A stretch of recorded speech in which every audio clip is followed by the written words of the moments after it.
number 3. Oh, it's just this headset. I think this headset's finally gone. Oh no. Okay.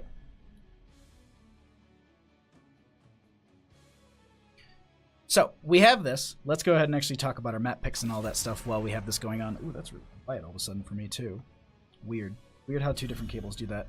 But we have map picks, so let's go ahead and actually talk about those while I get all my stuff set up in the background and don't show you these things.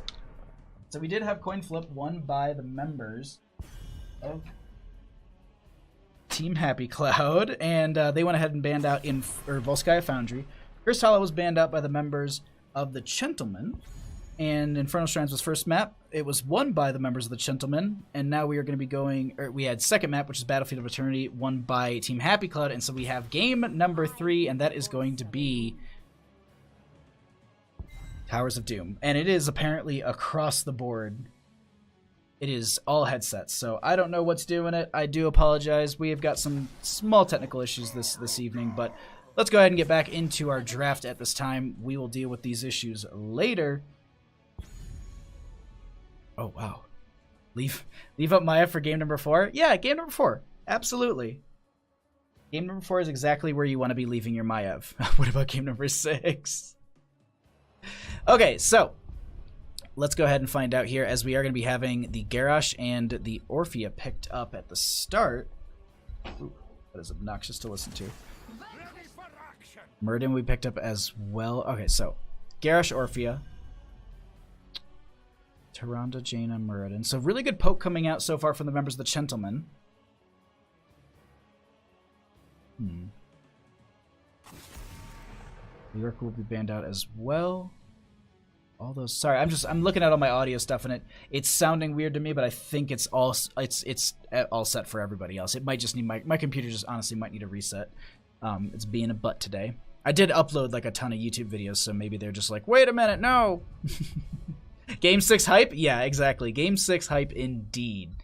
Okay. Lyric will be banned out. That is a hero that we often saw coming out from the members of Team Happy Cloud. Or excuse me, from the members of the Chentlemen. Oh, I'm all scattered all over the place. I apologize, stream. But Garrosh, Orphea to start this out.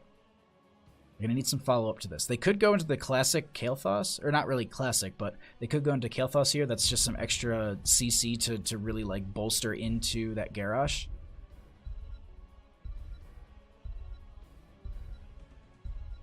I'm just trying to think. They also need to support as well. So they go into that Uther once again. They're going to go into the Phoenix as well.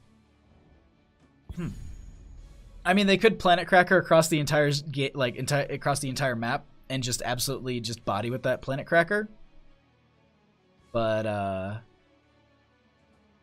no, I don't think they're gonna do that. It's probably gonna be Purification Salvo. That's at least what I would expect to be coming out from them. I really wouldn't be thinking they'd be going to anything too much more than that. Ooh. And a Dahaka and Lunara to round this out. Lunara? Okay. I like it. I like the Lunara quite a bit here. I think that's a good play for them. There's a lot of good vision that she can provide. There's a lot of good poke, and that will be an Abathur to round out the draft for the members of Team Happy Cloud. Yes. Yes, please. This is absolutely the draft that I want to be coming out from these two teams.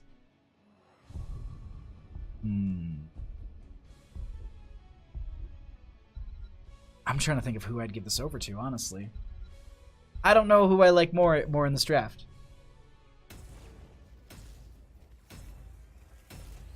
All right. We got T. But thank you all for hanging out. Thank you all for being here. Thanks for supporting the stream. I know we've had a couple little issues this evening, but it seems to be kind of leveling out at this time. Once again, if there are some like audio crackling, I hope that's honestly just on my end and it's not really bugging stream too much and you aren't having to hear it. But we're loading into this quick. These games are going to get going, and let's find ourselves in game number 3 On the left-hand side, we're going to be having Team Happy Cloud with R275 Delta once again on the Uther. We're going to be having Galaxy Quest on the Orphea. Ferret will be on the Phoenix. We will have VCR player on the Abathur, showing off their might as a master player, and Brett Michael is doing the same thing on that Garrosh. And then on the right-hand side, we have the Chentlemen, with C-Dub going to be on the Dahaka, Ginger going to be on the Muradin. We'll have Linkovich going to be on the Lunara, Blinky on that Tyrande, and EKB on the Jaina. Let's get into this mid lane madness. So clone Garrosh, throw clone at us, throw clone back. No, okay, sorry. I love that. I absolutely just love that. Just like, hey, by the way, we figured out your entire game plan. I don't think that's actually going to be the case. Hold on, dude. I wonder if they're actually doing it. That's the question. If they go ahead and they play in with this, I'm just gonna love it. I'm absolutely just all for it. But we'll see here. Dahaka does have quite a good strength in the top lane, pushing into the Abathur. The Darkstorm is a great way to remove the mines that are coming up, as well as they have great clear into the Abathur hatted minion. Ferret will be up here to kind of push C-Dub back, and that is going to be, I guess, the solo lane matchup. They do have, I'm trying to remember off the top of my head, VCR player, right? Yeah. VCR player was their solo laner who is on the Abathur tunneling into that mid lane. So they'll have Phoenix up there actually pushing Dahaka quite far into the lane. The tongue drag does come out, but this is Phoenix who does have quite a bit of mobility, so I wouldn't be worrying about them too much. A nice camp pickup on the side of the Chentlemen, knowing that once that 1 minute hits to grab those sappers. Pushing in the sapper camp, that's a really powerful asset. Holding bottom lane. I said this last night in a cast. Holding bottom lane is probably one of your biggest assets in a lot of these matches on Towers of Doom. If you're able to hold bottom, you're able to feed the sappers in, and it's also going to be a consistent ability to get 5 core shots off when you ever have the oh my god, whenever you have the bell tower phase. No solo support Abathur on Towers of Doom. Draft lost. I mean, I'm not gonna lie, like, solo support Abathur, that's the jam. That is absolutely the jam. I just realized that I think I am still in a Heroes Lounge channel, and I don't really need to be. Okay, sorry about that. Sappers will be fed into the bottom lane fort that does, or at least the front gate. Now pushing a little bit, Abathur is going to be just hatting that and pushing, or at least denying some of the damage from the minion wave here, but that will be going down to... Oh no, it's just going to be really, really close. And Domino will going to be used from the Garrosh as well just to stay alive. Blinky and crew are going to be chasing them in. Brett Michael's very low here. I wonder if there's a Sentinel from Blinky to maybe get that extra little just kiss onto them, but Abathur will have some healing as well as R275 Delta. And now we have a triple altar phase starting this game out.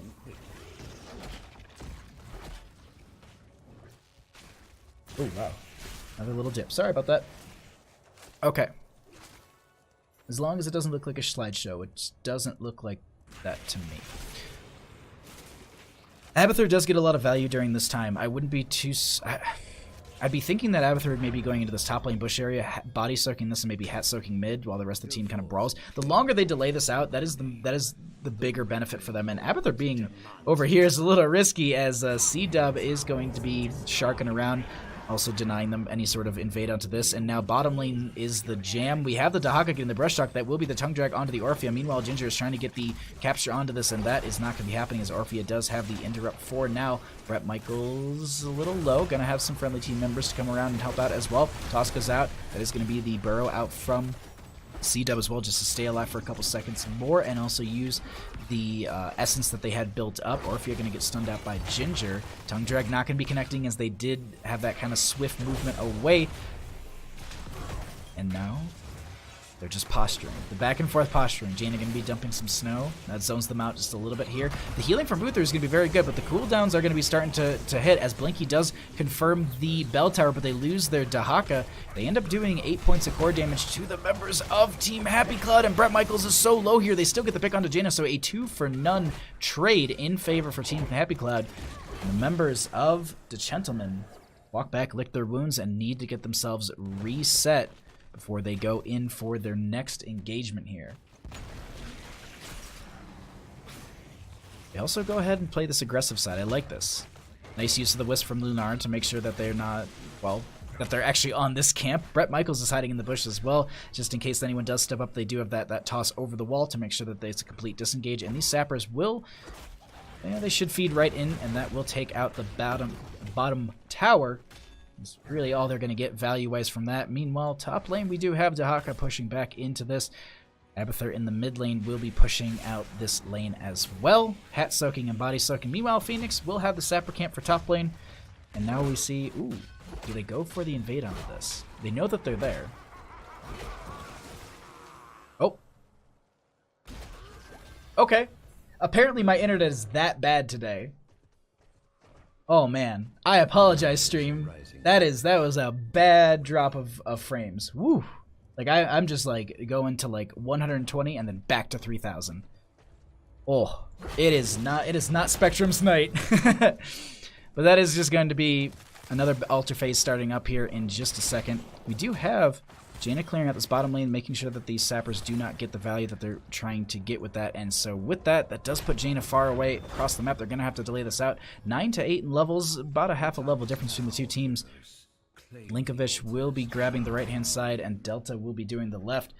It's going to be an even trade almost simultaneously. And no one winning out in that. Interesting play at the start here. Pretty even in some of these skirmishes. They're not playing too aggressive. They do need their 10s on the side. Oh, EKB might be maybe getting caught out here as Ferret is trying to get that extra damage. They do get the kill onto the Jaina. C-Dub is a... I was thinking is a potential target, but they use the into the fray and keep Ferret out of any sort of tongue drag danger. 10s, though, have been achieved. They do go for that D-Shield. They're going to go for the Warlord's Challenge. That's going to be the Crushing... No, that's going to be the... Not Crushing Jaws. Eternal Jaws? Yeah, Crushing Jaws. Okay, no, I had it right.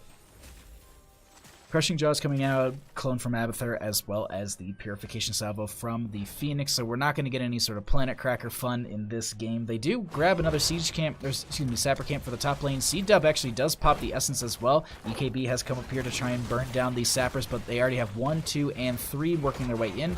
Ferret and crew are going to be able to work their way onto this fort, but I don't think they're going to be able to take it anytime soon. Indomitables used as well, just in case they were going to get tongue dragged. Meanwhile, in bottom lane, Ginger and friends are going to be working their way through this. Abathur does have the Mule. They have that opportunity to heal up some of these structures, but it doesn't seem like they're going to be using it just yet. Single altar phase, though, will be spawning in the bottom lane portion of the map. Who is going to be going onto this? That is the question that I have for them. They're going all 5. They actually have the Dahaka in top and Jaina in mid. Jaina needs to rotate quick. Dahaka does have the burrow, probably, but setup so far is really in favor for the members of Team Happy Cloud. Dahaka gets the burrow forward. They actually play this really far into the lane. Starfall comes out as well. That is going to be the second Orphea clone coming out. That is going to be Purification Salvo onto a few. Dahaka, the first one to go down. EKB very low. They do have this double Orphea to get some decent damage. The blind comes out from C-Dub with the isolation, and that's some decent damage going out onto Garrosh, but that is the Crushing Jaws to pull Ginger right back into the middle. They have so much damage going out. The toss is there, and they end up getting tossed to their death. They also pick up the Tyrande kill on top of that. D-Shield is used on Garrosh, and they use that to step forward. I was thinking that they might have a toss with the way that they are walking forward like that. They grab the bottom lane. They grab the bottom lane altar, and that will also be the bottom lane fort pressured. I don't think they're going to be taking it down, actually. They have the Tyrande up in 4, and Muradin is just about to come back themselves. Crushing Jaws is going to be there once again, and yeah.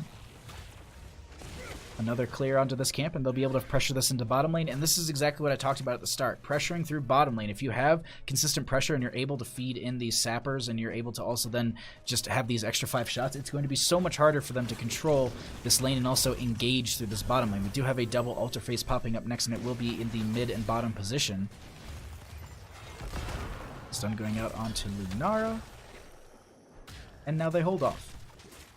They should retreat over to their camp. They'll be able to pick that up and then do the exact same thing. Abathur now has the availability to pretty much just hot soak and body soak through these lanes, and they don't really need to worry a ton about managing this, as you are going to see right there. How did the Chentlemen not have Chen? I was asking myself that question all night, JB. I do not know. Not a single Chen moment this entire matchup. Alright, we are going to be having a bit of a start to this altar. I'm looking like Bret Michaels is walking forward like he wants to toss someone into the enemy, into the friendly team, but that's not happening. Starfall comes out a little bit early. We'll zone them back a little bit. The sappers are going to be stalled out. They will be getting hit by this blizzard, and that should take them out. They're a little bit low, and they do confirm it. Lunara also going to be going in for the Thornwood Vines at level 10, not actually going for the Leaping Strikes, which we often see for that single target damage. The Thornwood Vines is going to offer them some good poking and spreading of the poison. Purification Salvo going to be connecting onto all 4 members. No real big slows to add to any sort of benefit. Dahaka does burrow into the backline. Might not have been the best idea for them, as they do have the Crushing Jaws come out. They pull in 2 members here. No big extra damage going to be coming out on top. That is going to be the Ring of Frost avoided by all members, and that will be Lunara going back down in the backline. Blinky so low. They're trying to get someone else here, and they're just whittling them down. This Orphea and team have done so much. Ours 275 Delta will pick up the bottom, and it looks like Ferret will be doing the top, and they will be putting 8 more points of damage onto the core of the Chentlemen. Now that's down to a 28-20 game. Oof. What a start. C-Dub will be getting a tongue drag. The toss goes out. They are going to interrupt this. That is also going to be the Indomitable used for the chase to make sure that it's just not going to be followed up. Meanwhile, we are going to be having Ferret go for the top lane siege camp. That could potentially take out this top lane fort if they are able to pick that up and feed those in. Bret Michaels going to get the toss out onto C-Dub, and the lockdown will be there. The taunt is there with the stun and the Warlord's challenge, and that is a nice pickoff in favor for the members of Team Happy Cloud. The Chentlemen sitting at 20 core health, down about a level or so here, needing just to find an entryway into this fight. If they can just find their footing and come back into this game, maybe get a good fight right before the 16 that can bring them right back into that experience realm, they can even this out just a little bit, but we will see, as they got to take the fight now, and they know this. That is going to be the hat going out onto Bret Michaels. They haven't popped the clone just yet. Almost every heroic is off cooldown except for Warlord's challenge. Phoenix will confirm the top lane for it. They do know he's there. Oh my god. EKB getting a nice big burst onto Bret Michaels, but 16s have arrived. They do have all of these talent tiers, but they're still waiting that they want to fight this fight, and that is going to be a, oh my god, everything going on into Ginger here, and they're staying alive with the Avatar form. They're going to get the stun follow-up onto Garrosh. Bret Michaels is just tanking so well for the team. They are going to be having the Abathur with the Mule on this bottom lane fort as well, just to make sure that they're trying to heal this back up to keep it alive during this entire engagement while they're trying to whittle it down. Meanwhile, Dahaka is going to be denied the right-hand side. They want to put them in a very, very big check position. If they can get all 3 of these, that'll be 15 points of damage onto the core of the Chentlemen, taking them down to just 4 core health. But they're going to give over the bottom. Abathur will get the left-hand side, and it looks like Phoenix will confirm the right. They do 10 damage, taking them down to 9-25. Bit of a brawl breaking out in top lane. Abathur will be leaving. That is going to be the Ring of Frost connecting onto a couple. Actually, Abathur going into a clone of the Orphea. Purification Salvo coming out as well. Ferret getting a little bit low here. They will be able to get that blink out. The Warlord's challenge does go off. I don't think it connected onto anyone. Bret Michaels stepping very far forward. Going to be taking a little bit of damage from Jaina, and that is going to also be the Abathur clone going down. But that is going to be Bret Michaels once again so low. They do have the isolation on them. They're just walking forward and chasing this. This is going to be going so south. I would at least expect it to, and that is going to be 2 kills in their favor. Bret Michaels does finally go down. Phoenix is going to be actually warping forward. Ferret trying to get the kill onto Linkovich, and they aren't going to be finding it. But with their current state of things, they could go straight for the boss. They don't have a tank, but with the hat from Abathur, Orphea, and Uther, they could definitely have gone for those extra core shots right there, because it's 3v3, excuse me, 3v4, and Abathur is going to be having clone in the next 35 seconds. They play it safe. They go ahead and they grab their siege camp, and that will be able to push through the bottom lane with that. Bret Michaels was like, talk dirty to me. Basically, JV Sheds. That is so true. He walked so far into that, and he just kept saying that.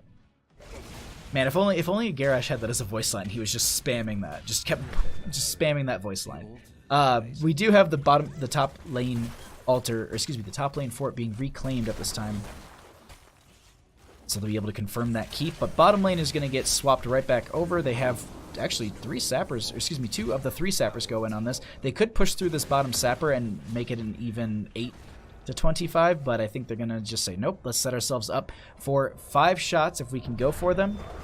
Toss goes out onto C-Dub. They do have the tunneling claws out from that Dahaka. They're just going to be trying to chase this a little bit. I don't think they're going to have anything else with that.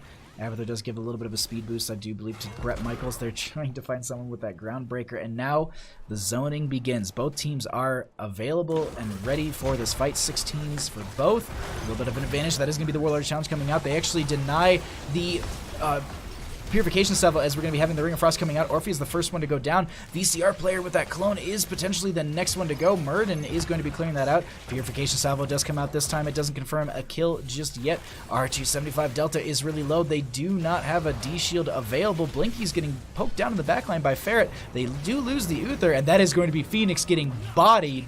Meanwhile, they end up getting the shots over. So 3 go into the core of the... Oh my god.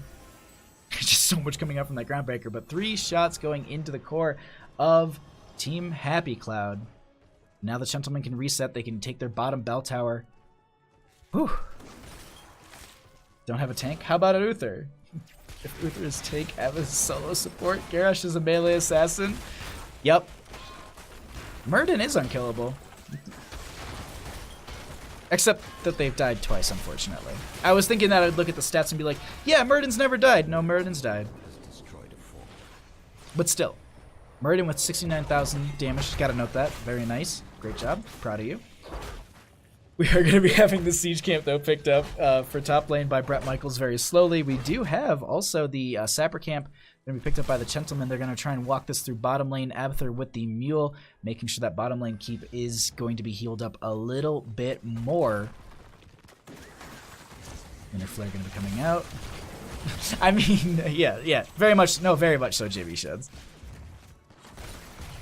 All right, a little bit of poke onto Ferret. Sappers go through. They do not confirm it just yet. Abathur going to be... Oh, well, they do confirm it now. So they end up having... They actually have the advantage in this double altar phase here when it comes to towers. Now, at the same time, top bell tower is going to get sieged quite a bit, but there's a bit of a brawl breaking out. Brett Michaels going to be taking a lot of damage. The Ring of Frost comes out. The Indomitable's used as well. It is going to be the Purification Salvo connecting onto a few, but no one going down from that. Warlord's challenge onto a couple. They're trying to find this. They do end up getting the Lunar Flare onto the Uther. There is no Uther or he's not able to come back with his level 20 talent, and so that is going to be Linkovich picking up the camp, but going down to Abathur, Clone, and the Crushing Jaws, and so much more are going to be getting so much value here. Blinky is going to be chased by Galaxy Quest, which is the real Orphea, and as long as they're getting all these abilities off, that is going to be a nice amount of sustain for them, as Ginger is the next one. Dahaka is going to go down, but Ginger's the next chase here, and they should be able to confirm this kill.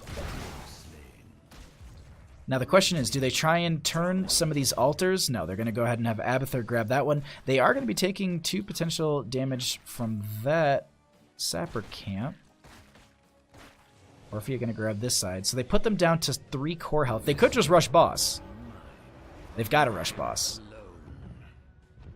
Honestly, it took me quite a bit to figure out. I was just like, so wait, what's the best way to do this? Oh, wait, no. There's basically, 10 points of core damage on the map. 6 from both altars, 4 from the boss. They just say whatever to the Sapper that's going to make its way in, and that will be the boss picked up by the members of Team Happy Cloud after team wiping the Chentlemen. Crushing Jaws goes off, and that is going to be game number 3 going over to the members of Team Happy Cloud. GG. Well played.